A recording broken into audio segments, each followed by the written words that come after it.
52 languages, and he has sold more than 200 million books worldwide.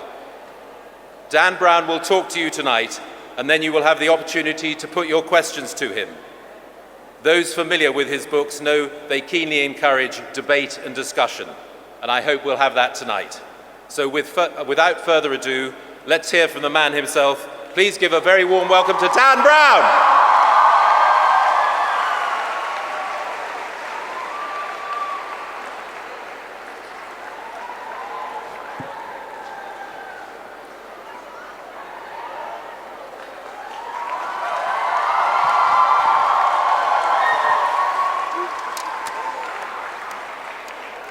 Wow, thank you.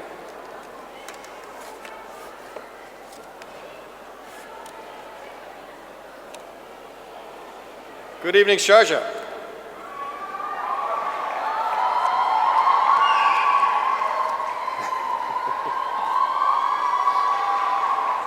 I would like to start tonight by thanking His Highness Sheikh Dr. Sultan bin Mohammed Al Qassami, member of the Supreme Council and ruler of Sharjah.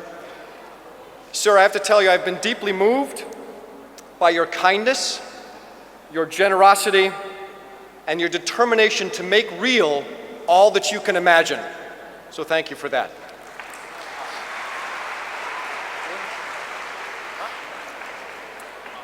I don't speak publicly very often. However, when a writer is invited to address one of the largest book fairs in the world on its 33rd anniversary, and when that invitation comes from the ruler of Sharjah, why would one ever say no? So here I am.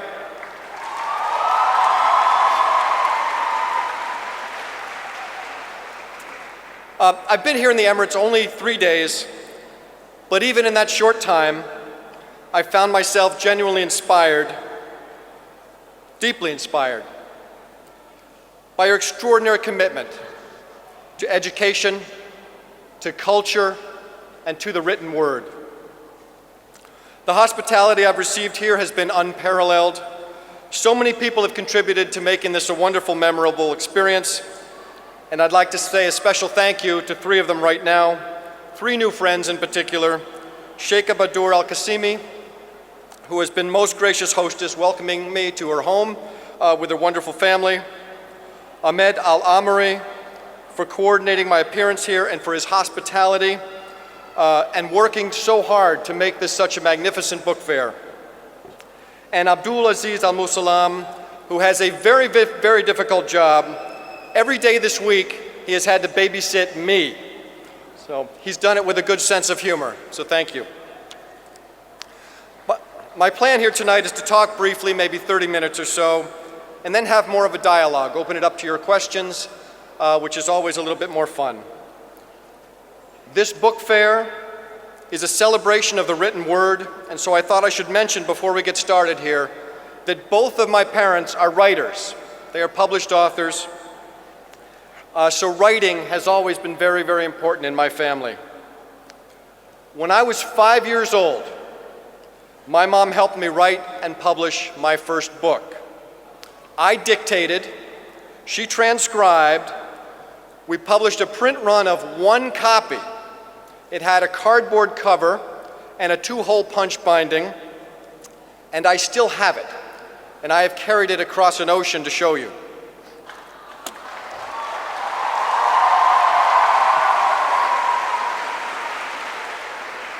Now, I entitled this book, The Giraffe, the Pig, and the Pants on Fire. It's a thriller, obviously. And for the next half hour, I thought I would just do a dramatic reading from this book. I'm kidding. I would not subject you to The Giraffe, the Pig, and the Pants on Fire. But on the day that I finished writing this book, I knew I was hooked. I wrote nonstop in elementary school, high school, and college, and I feel very fortunate to have continued writing to this day. And as many of you know, the novels I write have thematic material that some people find slightly upsetting, slightly controversial. And I will tell you that almost daily, someone comes up to me and asks, "What happened to you as a child? Did some Christian priest drop you on your head at your baptism? Did God not answer some childhood prayer? And what's with this fixation on science and religion? And I politely respond that science and religion have been doing battle since the days of Galileo and his arrest by the Vatican. And to this day, science and religion both strive to be that infallible source of truth. In America, depending on what public school district you live in, your child's view of the universe might include phrases like Big Bang, planetary systems, or evolution. Or it may include biblical phrases like in the beginning, Adam and Eve, and let there be light. All over the world, whether we've been raised as Christians, Muslims, Jews, Hindus, some of us will find our miracles in the pages of Holy Scripture, and some of us will find our miracles in scientific discovery. Unfortunately, I personally grew up the son of a church organist and a math teacher, so I was confused from day one. When I was a child, my mother was not only the church organist, she was also the choir director, which meant there was no escaping Sunday morning church services. I had to go.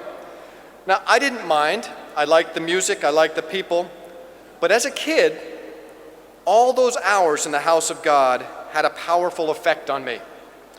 Religious services, and I'm talking about religious services in all faiths, are very potent experiences, especially for young people.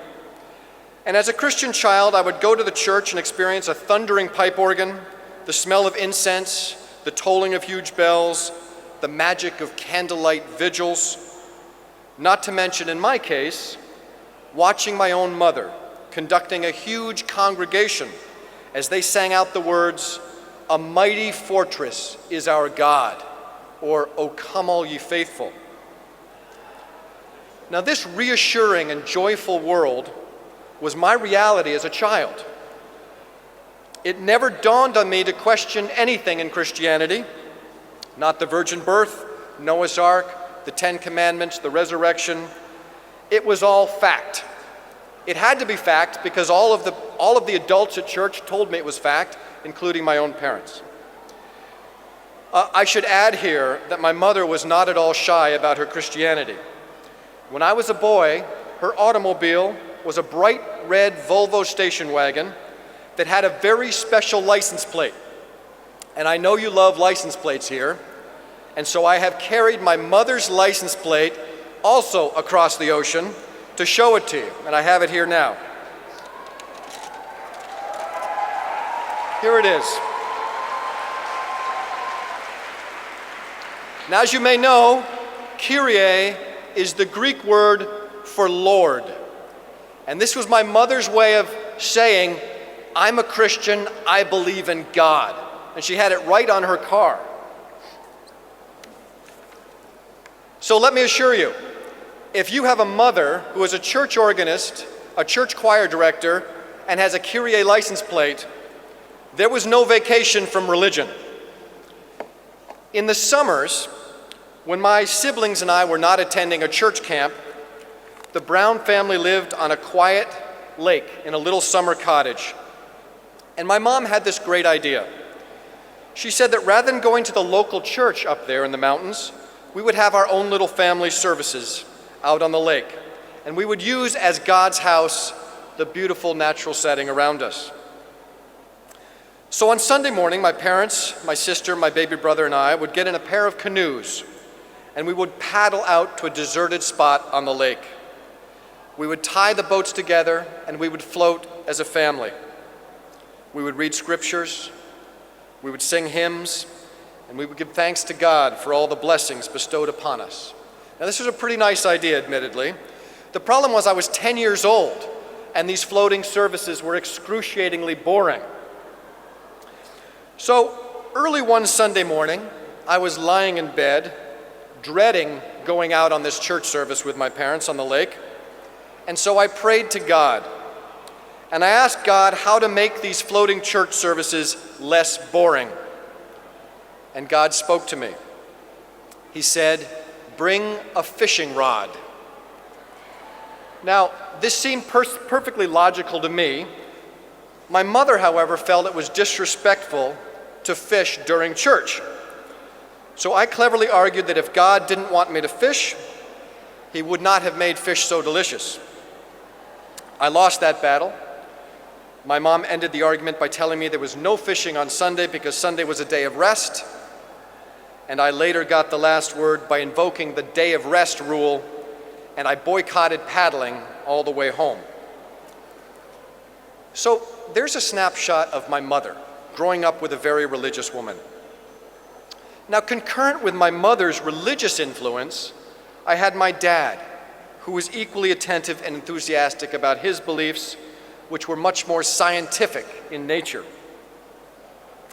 My father is a math teacher and also a math textbook author, and he revered the beauty and majesty in the world around him, just like my mother did, but he saw it through a different lens, through the lens of mathematics and science. When I was a kid, he would take me out at night. We'd look up at the billions of stars in heaven. We'd talk about space, the universe, and the concept of infinity. Infinity, we agreed, was impossible to imagine. And yet, if the universe were not infinite, what did the edge of the universe look like? Was it a big brick wall in space? Was there a sign saying nothing beyond this point? When I was a kid, these are the sorts of things that kept me up at night. Whenever there was a lunar eclipse, my dad would prep me for it by pulling out a football, a tennis ball, and a flashlight and reenacting the Earth moving between the sun and the moon, casting a shadow. And then there was math. Everywhere there was math. At dinner time, baby carrots were an opportunity to teach us about conic sections. We learned that depending on how you cut your carrot, you could create a cross-section that was a circle, an ellipse, a parabola, or if you were really good with your knife, you could create the holy grail of all dinner time carrot cuts, the hyperbola. I did that only once, the hyperbola. My parents did not permit junk food, and we did not go out for pizza very often. But when we did, my dad would gather us around the big pizza pie, and he spells pie P-I, of course, and he would teach us about degrees of arc, diameters, and areas of circles. I cannot tell you how mortifying it was to stand in line at the local pizza shop with my father and his brand new calculator while he carefully calculated whether it was more cost-effective to buy a large pizza, 2 small pizzas, or maybe a small and a medium, and to keep the leftovers. So, and this is the same guy who wrote Advanced Mathematics, one of the best-selling textbooks in history. There you have it. Oh, by the way, my father's license plate when I was growing up, I brought that one too. Here it is.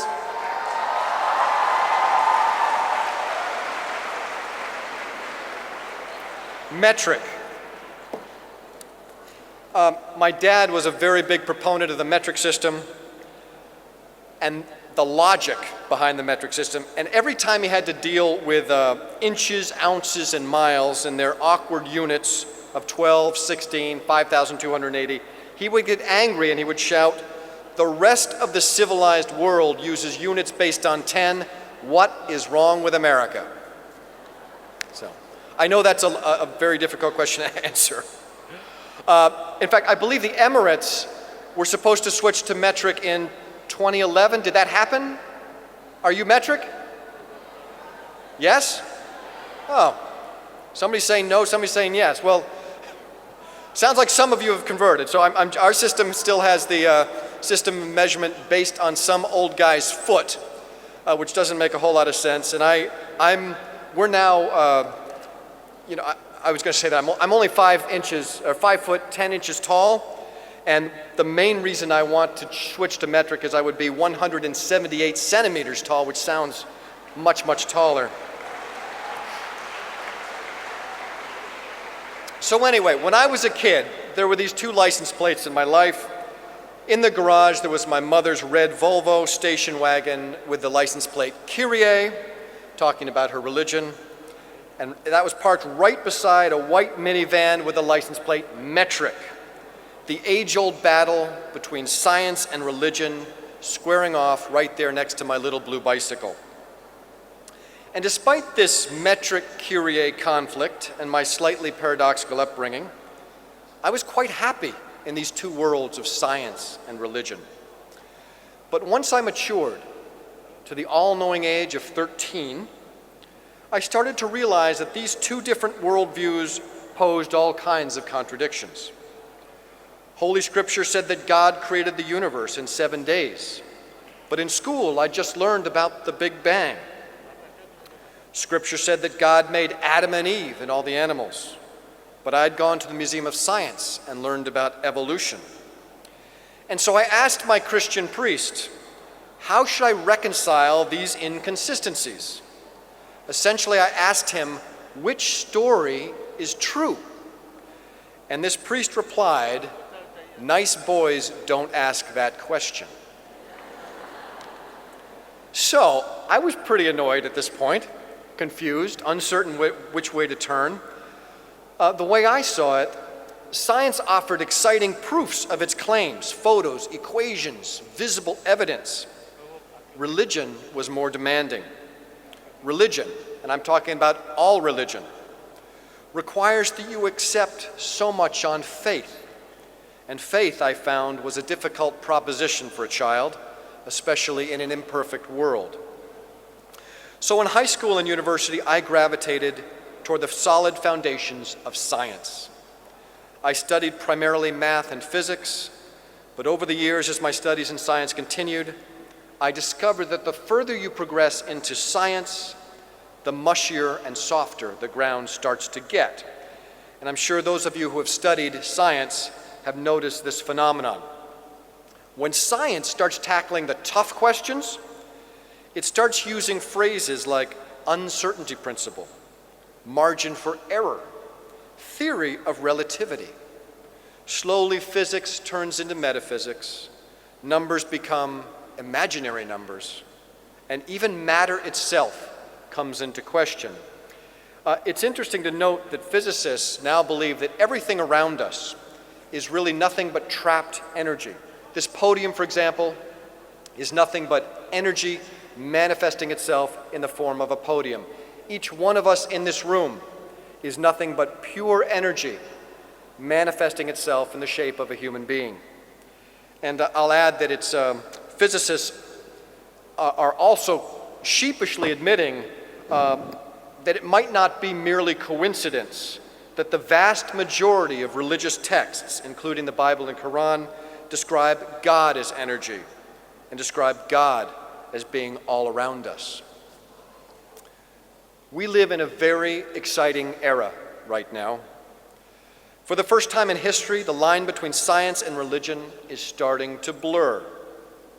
Physicists exploring the subatomic level are witnessing an interconnectivity of all things, and these scientists are having religious experiences. Buddhist monks are reading physics books and learning about experiments that confirm what they have believed in their hearts for centuries, but have been unable to quantify. What I've finally come to accept is that science and religion are partners. They are simply two different languages attempting to tell the same story. Both are manifestations of man's quest to understand the divine. While science dwells on the answers, religion savors the questions. Thousands of years ago, the Greeks and Romans had an extensive pantheon of gods and goddesses to explain just about everything that was beyond his understanding. Earthquakes, infertility, thunder, even love. The ebb and flow of the ocean was attributed to the shifting moods of Poseidon. Infertility was caused by a falling out of favor with the goddess Juno. Pandemic disease was a punishment, a plague sent by an angry god. This kind of spirituality is known as the God of the gaps. When the ancients experienced gaps in their understanding of the world around them, they filled those gaps with God. Over time, however, the progress of science began removing those gaps, and the pantheon of gods began to shrink. For example, we now understand the science of thunder and lightning, and Thor has been banished as a false god from an ignorant time. Mankind no longer looks to God for answers as to why the skies drop hail or why plagues spread. Science has answered those questions. Ironically, we turn to God for the answers to a handful of existential questions that science has never been able to answer. Where did we come from? Why are we here? What happens when we die? And in asking these questions, we realize that we, like our ancient ancestors, still worship the God of the gaps. We still call upon God to fill the gaps in our understanding of the human experience. And every day we have a greater scientific understanding of the world around us, and it becomes more difficult to accept ancient beliefs simply on faith, even if we desperately want to. So the question we have to ask ourselves, how do we become modern, science-minded people without losing our faith? And this very question was addressed by the Vatican's Carmelengo in a speech to the College of Cardinals, not in real life, unfortunately, but rather in the first draft of a novel I wrote called Angels and Demons. And thank you.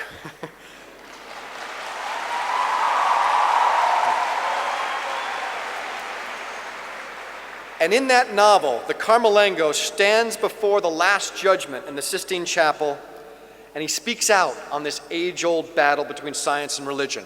And this is what he says. He says, "Science proclaims that our world is a meaningless speck, and that life is some kind of cosmic accident. Science tells us we exist merely by chance, because Earth happens to be just the right distance from just the right star, with just the right blend of certain elements. Science tells us that humankind is nothing but the lucky winner of a mindless process called evolution, a cold, self-serving progression that combines and recombines genetic material over time. Astrophysicists tell us that even the slightest change in the force of gravity would have rendered a much different universe, the slightest change. If the gravitational constant had been a fraction stronger, our universe would have dissipated into an endless amorphous cloud of dust. But the gravitational constant was precisely what it needed to be to create our magnificent sea of heavenly bodies. And yet somehow, science fails to see God's hand in this. Is it really so much easier to believe that we simply chose the right card from an infinite deck? Have we become so spiritually bankrupt that we'd rather believe in mathematical implausibility than in a power greater than ourselves? For me personally, there is no experience that better fuses the mysteries of science and religion than that of lying out beneath a star-filled infinite universe, staring up at the heavens.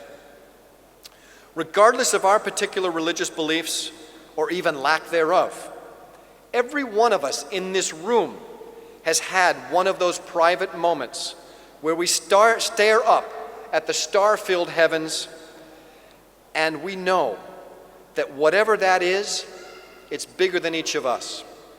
It is beyond our grasp.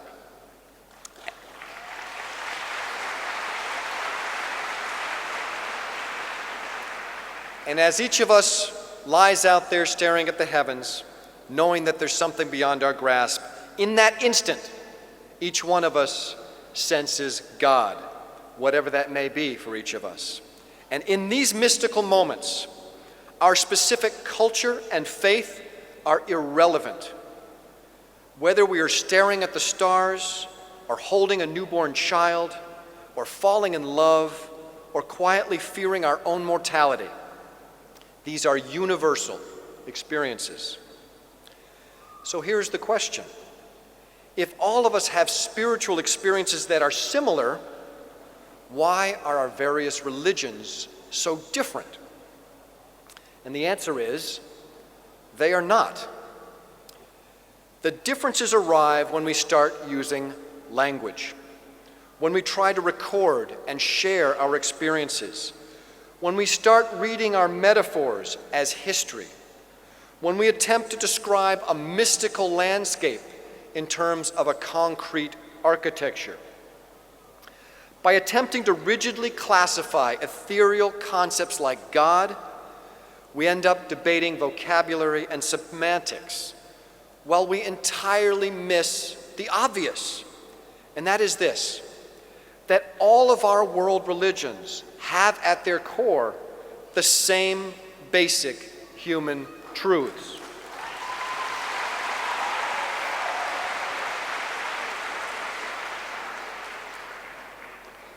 Some of those truths that we all share: kindness is better than cruelty.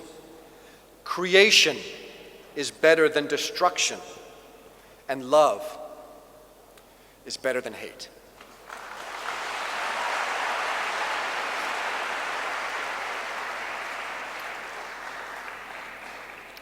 These ideas, so powerful in their simplicity, resonate across all cultures. And this week here in Sharjah, I have felt them with particular clarity. Earlier this week, His Highness gave us a tour of the American University in Sharjah. Yeah. Are you students there? You are very lucky people. As we walked the hallways and met the students, His Highness described the school's philosophy of diversity, tolerance, and understanding. And not only was I inspired, but it reminded me of my own upbringing. I had the great fortune of growing up on the campus of a well-known American boarding school called Phillips Exeter Academy. My father was a math teacher there. This academy was home to students from all over the world, students of every color, religion, and cultural background. The school's church held services for Christians, Jews, Muslims, Buddhists. We even had an agnostic discussion group. This was normal to me. Now, to grow up in a world without prejudice, without racism, or without religious intolerance is an enormous privilege, a privilege which sadly most people do not enjoy. I got a taste of the alternative when I wrote the Da Vinci Code.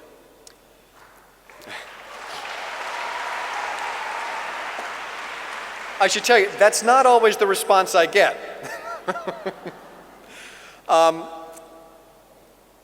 In that novel, fictional characters debate a very simple question.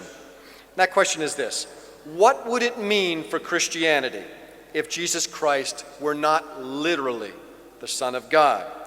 What if he were simply a man, a mortal prophet? Well, as you can imagine, not everyone thought that was a good question to be asking. About a year after the Da Vinci Code was published, a priest walked up to me on the streets of Boston, and he proclaimed in a very loud voice, "Mr. Brown, I did not like your novel one bit." And before I could figure out how to reply, the priest broke into a big smile, and he added, "But I just had to come over here and thank you." He said, "Every Wednesday night for the past 10 years, I've held Bible study in my office. And every Wednesday night, I've had the same 8 people show up. Last month, I printed the usual notice in our church bulletin reminding people of Bible study and noting that this week's topic would be the Da Vinci Code." And he said, "Guess what? I had hundreds of people show up for Bible study. We had to move the church in." Yeah. He told me he's been trying to get people interested in this topic for years. He added, talking about a novel is not how he imagined doing it, but he was grateful that the dialogue was happening. On the topic of dialogue, I believe it is our duty as reflective people to spark dialogue, and this is one of the primary reasons I write. People often ask me what it's like to write these novels, and as any author can tell you, writing can be an isolating pursuit. It's a challenging and sometimes very lonely way to spend your life. I'm guessing we have a lot of writers here tonight. Raise your hands. A lot. Okay. I can't quite see you with the lights, but I'm assuming you look depressed. Yeah, you're writers.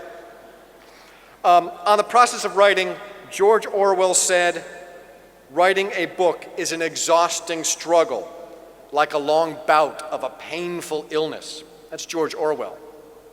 Another famous author, when asked if he enjoyed being a writer, cleverly answered, "I enjoy having written." Pretty good answer. Franz Kafka, the great writer Franz Kafka, was a little bit more direct. He said, "Writing is utter solitude, the descent into the cold abyss of oneself." So, you get the message. Writing is not the most fun you've ever had. It's solitary, schizophrenic, filled with demons and doubts, accompanied by the incessant voices of fictional characters who sometimes drown out the voices of the real people in your life. Writers become very strange people when they're writing, and in light of that fact, I would like to share with you now the single truest statement I've ever heard about writers. Here it is. There could be only one existence more miserable than being a writer, and that is being married to a writer.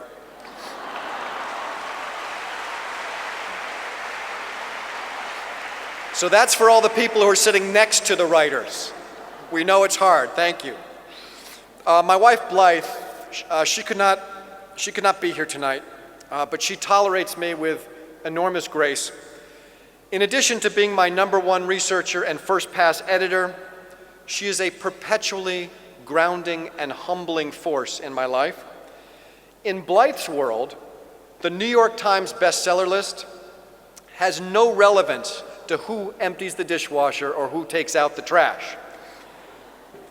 At the height of the Da Vinci Code's popularity, a major news magazine ran the cover story with the big question, "Does Christianity have anything to fear from Dan Brown?" So I felt very influential. I felt very important. So I took this magazine and I put it on my wife's desk so she could see just how important a man she had married. Well, guess what? Later that day, the magazine was back on my desk with one passage highlighted. It was a quote from a prominent British priest who responded to the question on the cover with the following statement. He said, "Christian theology has survived the writings of Galileo and the writings of Darwin. Surely it will survive the writings of some novelist from America."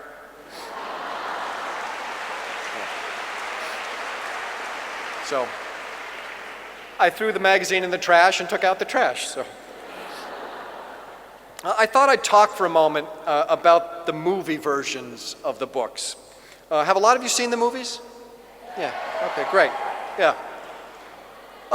At first I was not entirely convinced that I wanted to make a movie. I love books, as I know all of you do.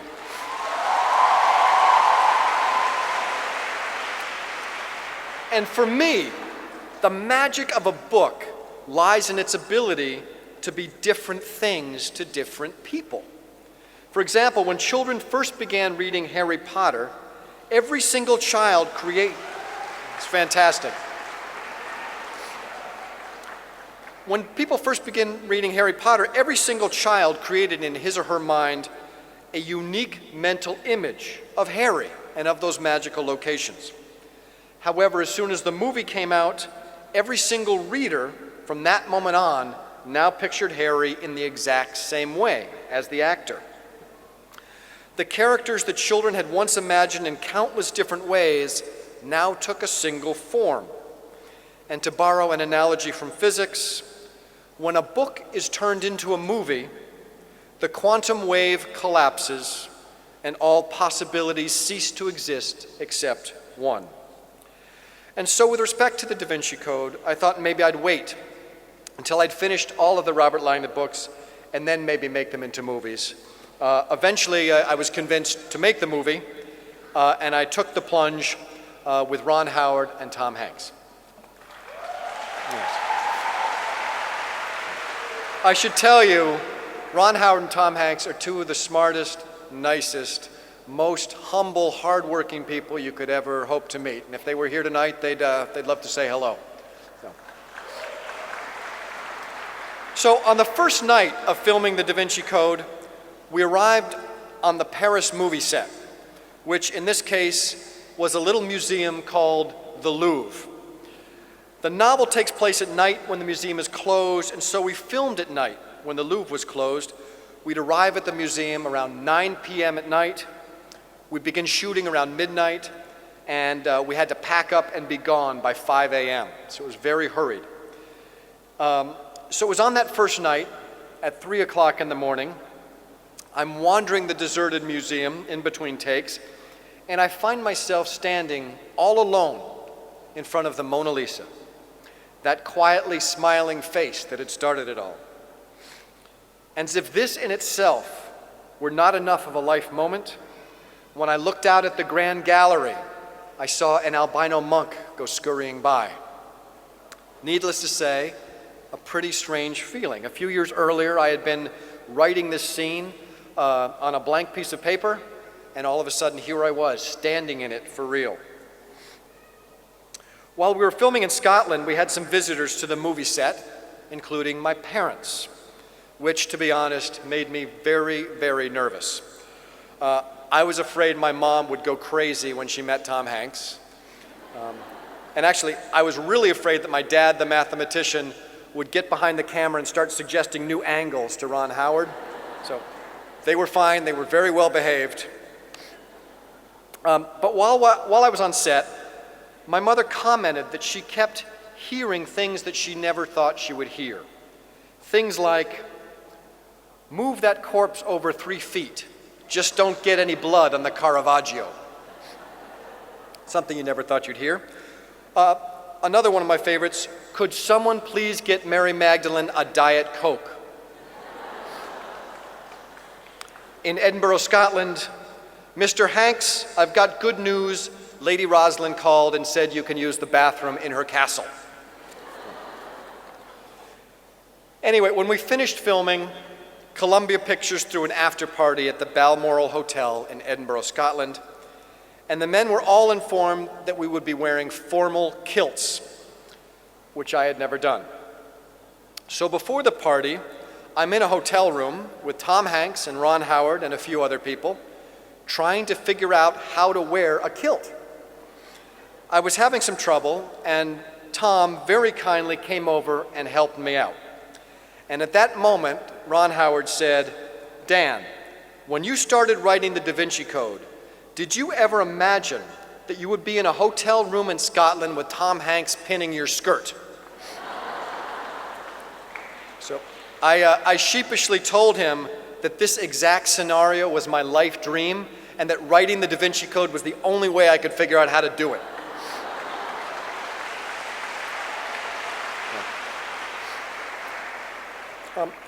I'm going to finish here in about 30 seconds because I want to take your questions and have more of a dialogue. But I want to get serious again for just a moment. And I want to close with one brief thought. This is something I've stated publicly before, but I think it's very important and bears repeating. There is nothing in our DNA that predetermines our beliefs. We are not born into this world believing that a particular God is the true God. We are born into a culture. We worship the gods of our parents. If all of us in this room were born in the mountains of Tibet, most of us would be Buddhists. And we would hold on to that Buddhist philosophy with the same passion that we now hold on to our current beliefs. We worship the gods of our parents. It is truly that simple. The world is getting smaller every day, and now more than ever, there is enormous danger in believing that we are infallible, that our version of the truth is absolute, and that everyone who does not think like we do is wrong and therefore an enemy. For our own survival, it is critical that we live with open minds, that we educate ourselves, that we ask difficult questions, and above all, that we engage in dialogue, especially with those whose ideas are not our own. And as His Highness the Ruler so wisely said at the opening ceremony, it is our duty to light candles against the growing darkness. And so in the name of lighting candles, having dialogues, and sharing ideas, I want to acknowledge that tonight, what has brought us all together in this space, quite simply, is books. Those magical artifacts that share ideas across borders, across cultures, across language, and most importantly, across time. So for all of you in the audience who write books, who publish books, and above all, who read books, I thank you.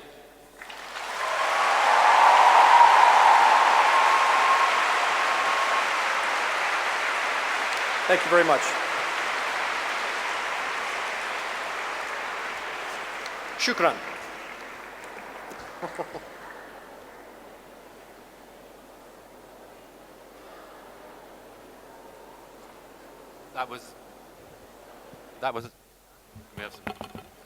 That was absolutely fantastic, Dan. Thank you very much. We're going to have, I know, a huge number of questions. So I thought I'd just preface this by saying we've got 15 minutes for questions. And as the moderator, I have the right to ask the first question. And the first question I have is, what is on your license plate, Dan? What is on my license plate? 1.618. Who knows what that is? Golden ratio. Very Everybody good. Wow. Smart. So, but I believe the second question belongs to Your Highness. And I think that you've got a question, Your Highness.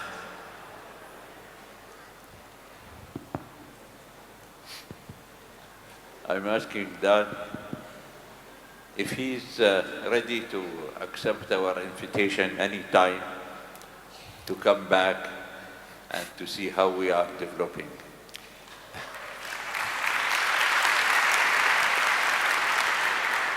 The simplest answer I can give you is yes, without a doubt. It would be an enormous honor. Thank you.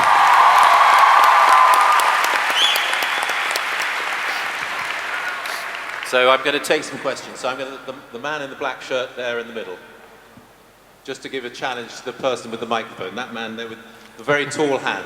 You can shout.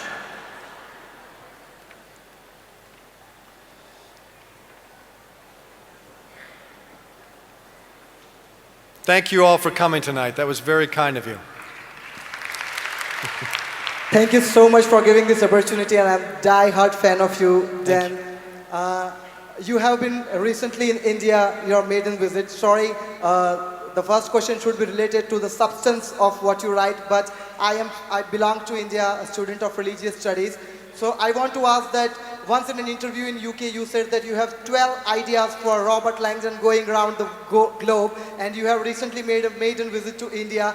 So, and again, India is the place where Hinduism emanated, where all the beliefs of the world religions exist. So, when is Robert Langdon coming to India, and in which version can I say? All right.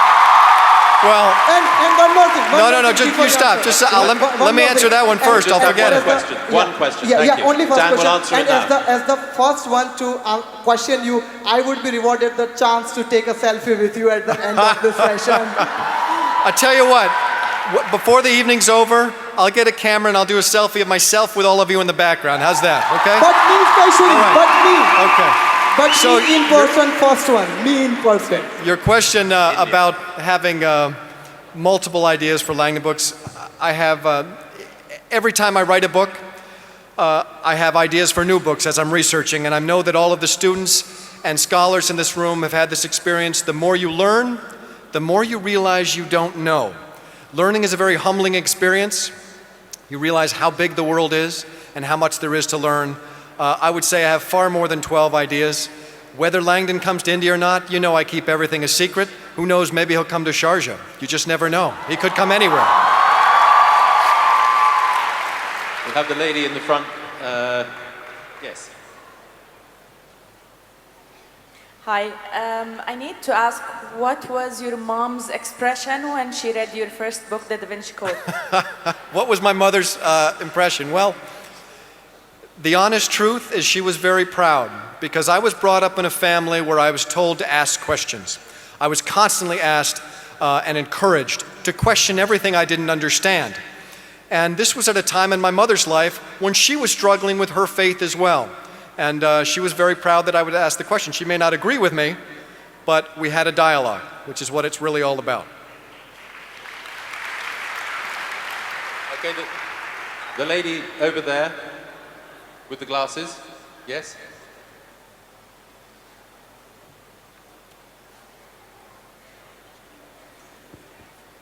Since you had access to information that nobody was allowed to have access to, which was the most shocking information, and which piece of information do you regret coming across? The piece of information I regret coming across is not a piece of information I will ever share, so that's tricky. I know there are a lot of conspiracy theorists here. I don't consider myself a conspiracy theorist, I'm more of a skeptic, but I do love conspiracies, and I will admit that with all the research I've done, I do believe that there are wheels in motion that we do not see, that we do not perceive, that cause a lot of what happens in the world. So that's all I'll tell you. Let's go to the back a bit. Let's go to the back a bit. There's a lady in a yellow t-shirt in the middle there. Keep your hand up. That's it.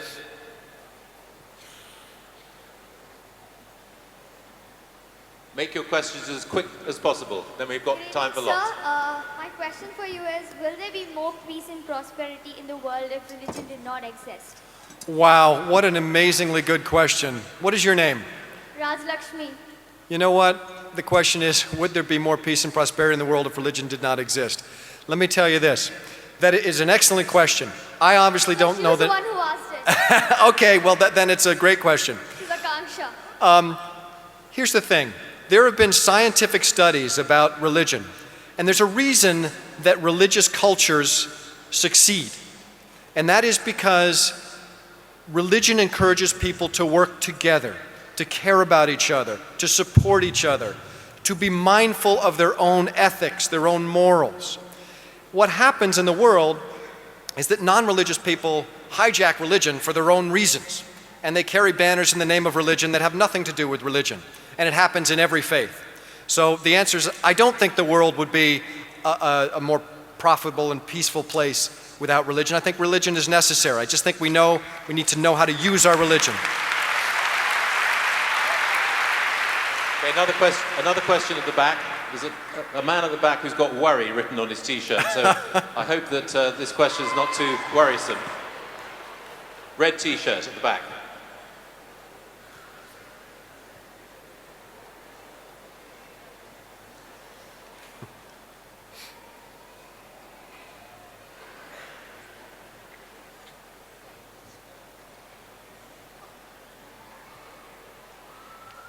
First off, you have really good eyesight there. I do. Make your question very quick. Yeah, Mr. Brown, I was wondering if you could deliver a message to Tom Hanks for me. What would that message be? Tell him he's an amazing actor, and no matter how many Oscars he already has, he deserves a lot more. I will tell him that. He'll love that message. All right, thank you very much. Okay, we'll move a bit. Lady in the blue dress there. That's it? Yes, you're waving at me.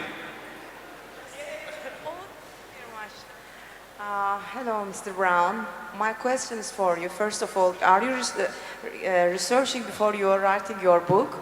And the last book, because you wrote it is passing in Turkey, and one of the information I feel a bit like wrong, because in there you are writing the lead lady is there wearing a burqa, but in Turkey, actually I am in Turkish, we are not using burqa. Maybe because she wants to hide something in your book in that case. Maybe because of that you just let her to wear burqa or this hijab. Yeah, you need to go. I just want to put that point for you. Okay. Because all Okay. your book affected me different way. They are all really enormously Thank you very much. nice. Thank you. So if Thank you. if you go back and I'm sorry, I'll just. Okay.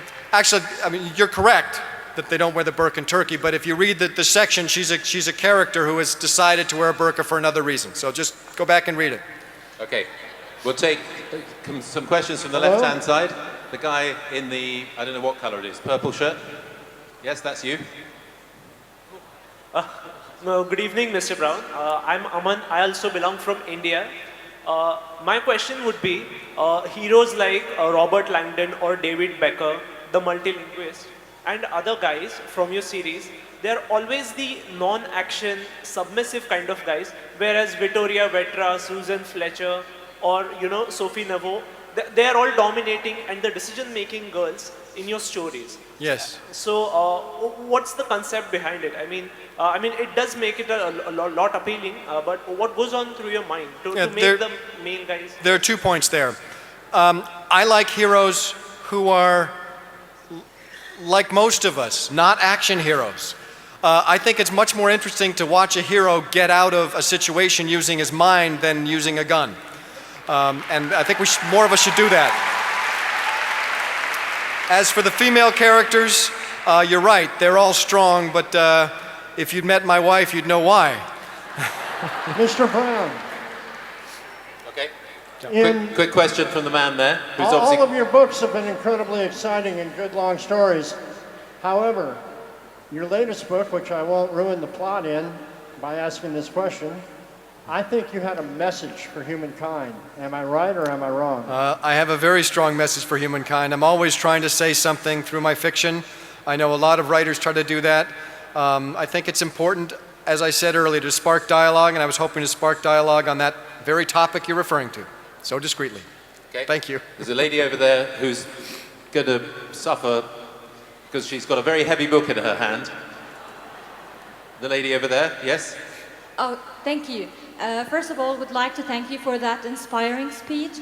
And if there is something we can relate to as Muslims, at that very last part of your speeches, we have a hadith in Arabic that says, I'll say it in Arabic at first, and then try to translate it. That كل شخص يولد على الفطرة فأبواه يهودانه أو يمجسانه أو ينصرانه, which means every person is born but to instinct. Fitra is instinct, and his parents are the ones who turn him into a Muslim, a Christian, or a Magian. So maybe that's something that we can all relate to. Thank you. Thank you. As you can see, we all speak the same language. Okay, there's a lady in the front here. Hi, I'm truly honored to meet you finally, and I have a request if you can sign my Inferno copy. And I would like to ask you, you are my favorite author of all times. What's your favorite author? Wow, I have so many favorite authors I couldn't begin to start. But you know what? I've met some pretty amazing authors here this week, and I have a feeling a few of them are going to become my new favorites. I'm not going to give out names, but there are some unbelievable, there's some great talent out here in the hall, and you should go experience all of it. Okay, I'll take a question from one of the ladies in yellow in the middle here. They look like a team. Yeah. Maybe it's a team question. Hi, my name is Kahkusha. I'm from Dubai, and you're all from Green Hope UAE. And my question to you would be, do you ever plan to write a thriller based in the Middle East? It's an excellent question. I certainly, I'll just say this. I've spent my whole life researching Western spirituality, Christianity, that's my world. Islam fascinates me. I don't know nearly enough about the Middle East to begin to presume to write about it. So this is really my the first part of my education, and I'm really enjoying it, and I've been very grateful to all of you for being so welcoming. We have time for one more question from the lady in the front here.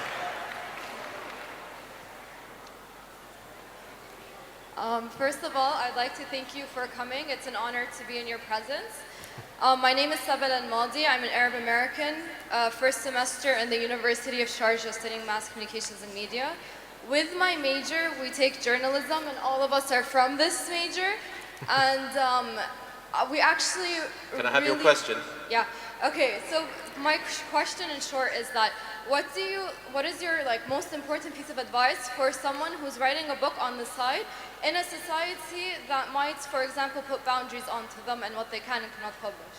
Well, a culture can put boundaries on what you publish, but it cannot put boundaries on what you write in private or what you feel in your heart.